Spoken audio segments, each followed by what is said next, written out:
बिल्लाहि मिनश शैतानिर रजीम बिस्मिल्लाहिर रहमानिर रहीम अल्हम्दुलिल्लाहि रब्बिल आलमीन अस्सलातु वस्सलामु अला अशरफिल अंबियाइ वल मुरसलीन व अला आलिहि व আসহাবিহি व अहले बैतिहि अजमाइन।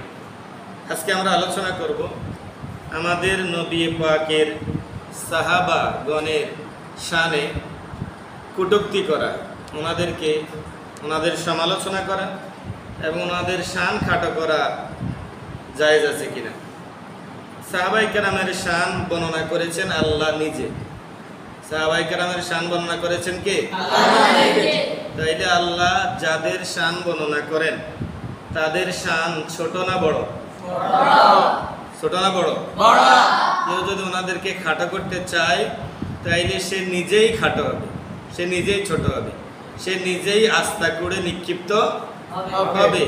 সাহাবায়ে কেরামদের প্রতি আল্লাহ রাজি। সাহাবায়ে কেরামদের প্রতি কে রাজি? আল্লাহ রাজি।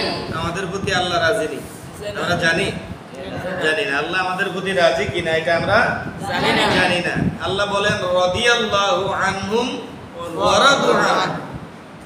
আল্লাহ তাদের প্রতি রাজি, তারাও আল্লাহর প্রতি রাজি। অর্থাৎ সাহাবায়ে কেরামের প্রতি আল্লাহ রাজি, সাহাবায়ে কেরামও আল্লাহর প্রতি রাজি। তাইলে নিঃসন্দেহে তারা আমাদের নবী পাকের উম্মতের মধ্যে সর্বোচ্চ ক্লাসের মানুষ। নবী পাকের উম্মতের মধ্যে সর্বোচ্চ ক্লাসের মানুষ। আমরা কিয়ামতের আগে আমরা কি সর্বোচ্চ ক্লাসের না সর্বনিম্ন ক্লাসের? সর্বনিম্ন ক্লাসের মানুষ হইয়া সর্বোচ্চ ক্লাসের মানুষ সাহাবায়ে কেরামের সমালোচনা করা এটা আমাদের যায় না। যারা করে, যে দলগুলো করে, ওরা নিঃসন্দেহে পথভ্রষ্ট। ওরা নিঃসন্দেহে কি পথভ্রষ্ট না হইলে সাহাবায়ে কেরামের শানে সমালোচনা করতে পারে না। সাহাবায়ে কেরামকে জঘন্য, নগণ্য এইরকম শব্দ ব্যবহার করতে পারে না। সাহাবায়ে কেরামের সম্পর্কে আল্লাহ বলেন মুহাম্মাদুর রাসূলুল্লাহি ওয়াল্লাযীনা মাআহু আশিদ্দাউ আলাল কুফফার। মুহাম্মাদুর রাসূলুল্লাহ সাল্লাল্লাহু আলাইহি সাল্লাম এবং ওনার সাথে যারা আছেন অর্থাৎ নবীজির সাহাবায়ে কেরাম, ওনারা কুফরের উপরে কাফেরদের প্রতি কঠোর। নবীজি এবং নবীজির সাহাবায়ে কেরাম কাফেরদের প্রতি কি?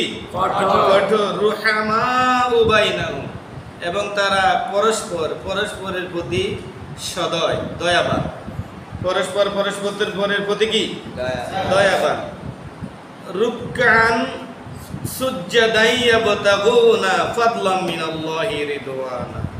তারা রুকু এবং সিজদার মাধ্যমে আল্লাহর সন্তুষ্টি কামনা করে। আল্লাহ নিজে বলতেছেন আল্লাহর নবীজির সাহাবায়ে কেরাম রুকু এবং সিজদার মাধ্যমে আল্লাহর সন্তুষ্টি কামনা করে, এবং তাদের এই রুকু এবং সিজদার নিদর্শন আল্লাহ বলেন সীমাহুম ফি উজুহিহিম মিন আসারিস সুজুদ। তাদের চেহারায় সিজদার চিহ্ন পড়ে গেছে, তাদের চেহারায় সিজদার চিহ্ন পড়ে গেছে। তো এই সাহাবায়ে কেরামের শানের বর্ণনা দিচ্ছেন কে? আল্লাহ। সাহাবায়ে কেরামের শানের বর্ণনা দিচ্ছেন কে? আল্লাহ। এটা সূরা ফাতহা এর 29 নম্বর আয়াতে কেরাম। আরো আছে আয়াতে কেরাম শেষ অংশ আল্লাহ বলেন যালিকা মাসালুহুম ফিত তাওরাতি ওয়া মাসালুহুম ফিল ইনজিল। সাহাবায়ে কেরামের বর্ণনা তাওরাতেও আছে, সাহাবায়ে কেরামের বর্ণনা ইনজিলেও আছে। তাওরাত আমাদের নবী পাকের দুনিয়াতে আগমনের আগে মুসা আলাইহিস সালামের উপরে নাযিল হয়েছে। ইনজিল আমাদের নবী পাকের দুনিয়াতে আসার আগে 570 বছর আগে ঈসা আলাইহিস সালাম দুনিয়াতে আগমন করছে। ওনার প্রতি কি নাযিল হয়েছে? ইনজিল। তাহলে সাহাবায়ে কেরামের সিম্পটম, লক্ষণ, সাহাবায়ে কেরামের বৈশিষ্ট্য, চরিত্র, এই বর্ণনাগুলো তাওরাতেও আছে, ইনজিলেও আছে।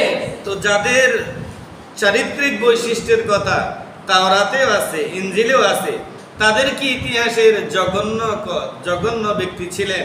এইরকম কথা কোন নাজাতি দল, জান্নাতি দল, ইমানদার বলতে পারে না। যারা বলে তারা গুমরাহী, যারা বলে তারা কি? গুমরাহী।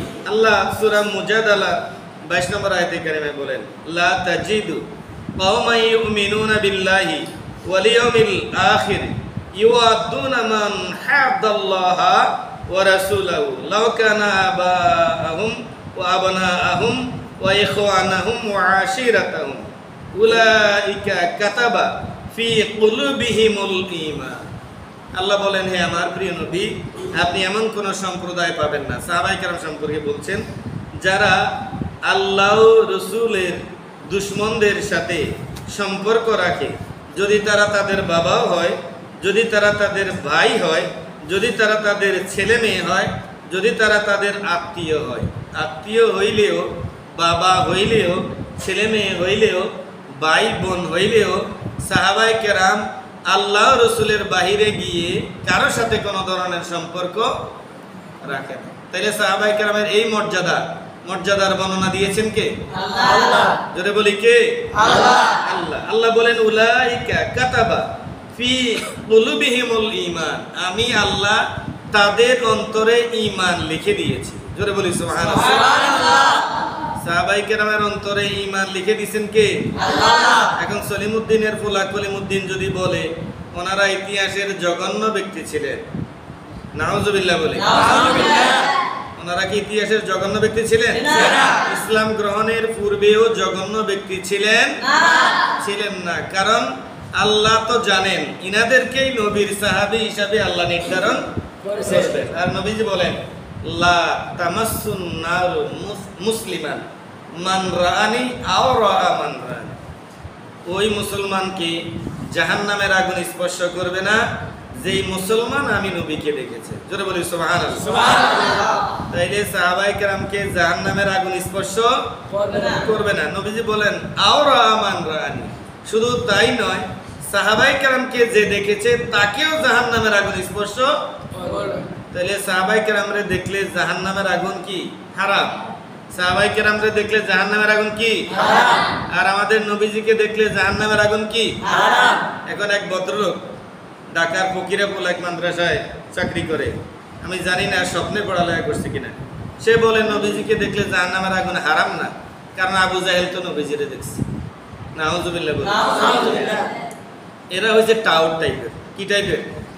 টাউট টাইপের। এরা সত্য কথা উদ্ঘাটন করে না, বলে না, অথবা আল্লাহ তাআলা ইবলিস শয়তান দিয়ে তাদের মগজে প্রস্রাব করাইছে, এই জন্য তারা সত্যটাকে অনুধাবন করতে পারে না। সাহাবায়ে কেরাম নবীজিকে দেখেছেন, সাহাবায়ে কেরামের জাহান্নামের আগুন হারাম সাহাবায়ে কেরামের জন্য, এই কথা কে বলেছেন? নবীজি। কে বলেছেন? নবীজি। এখন বাশারের কথা আমরা মানবো না নবীজির কথা মানবো? নবীজির কথা মানবো। যে বাশার, ঢাকার বাশার বলছে, আমরা কার কথা মানবো? নবীজির কথা। এখন সে যে যুক্তি দিছে, আবু জাহেল তো নবীজিরে দেখছে। আবু জাহেল তো নবীজিরে নবী হিসাবে দেখে নাই। আবু জাহেল নবীজিরে নবী হিসাবে দেখে নাই, দেখছে বাশারদের মতো সাধারণ মানুষ হিসাবে। আবু জাহেল নবীজিরে নবী মানতো না, মানতো আমাদের মতো সাধারণ মানুষ। যদি আবু জাহেল নবীকে নবী হিসাবে দেখতো, তাইলে আবু জাহেলের জন্যও জাহান্নামের আগুন হারাম হইতো। আবু জাহেল তো আমাদের নবীজিকে নবী হিসাবে দেখে নাই, নবী হিসাবে নবীজির প্রতি ঈমান আনে নাই, এই জন্য আবু জাহেল দেখলেও আবু জাহেলের জন্য জাহান্নামের আগুন হারাম হয় নাই। কিন্তু সাহাবায়ে কেরাম নবীজিকে দেখছেন ওয়ালাকির রাসূলুল্লাহ, আল্লাহর রাসূল হিসাবে, এই জন্য সাহাবায়ে কেরামের জন্য জাহান্নামের আগুন হারাম। তাইলে এই যে এরা মানুষকে গোমরাহ করার জন্য অপব্যাখ্যা দেয়, কি দেয়? অপব্যাখ্যা দেয়। আল্লাহ তাআলা আমাদেরকে এই জাতীয় গোমরাহি দল থেকে, গোমরাহি আলেম নামের জাহিল থেকে হেফাজত করুন। সকলে বলি আমিন। আমা তাওফীক ইল্লা বিল্লাহ। আসসালামু আলাইকুম ওয়া রাহমাতুল্লাহি ওয়া বারাকাতুহু।